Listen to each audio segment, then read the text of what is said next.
Hi, everyone. Welcome to our productivity crash course of project management strategies for leaders.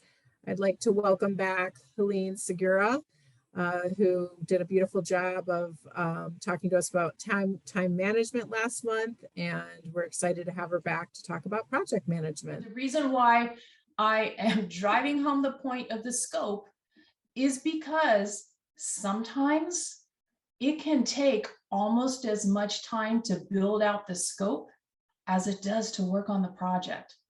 Now, hopefully not all the time, but a scope can take days, as some of you put in the poll as how long things can take.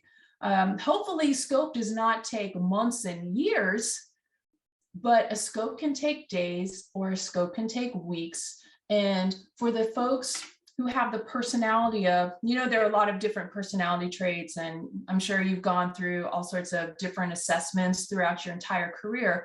But on one particular component of work style, the opposite ends of the spectrum are analysis and action. So those are two polar opposites on that particular spectrum. And the visionaries tend to be the action side, where they want to jump in right away.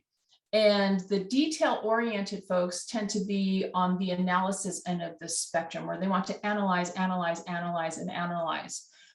For project management to be productive, there needs to be that balance between the two.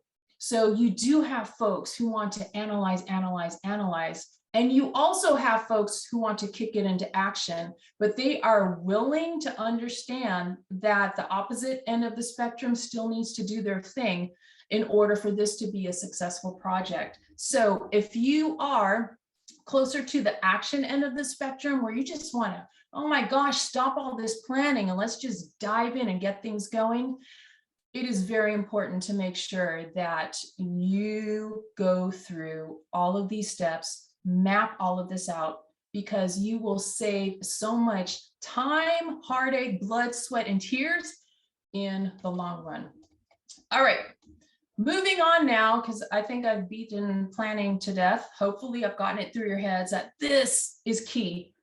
If you haven't identified all of these, don't move forward with the project, because you are not going to have a good time. It's not going to be very productive.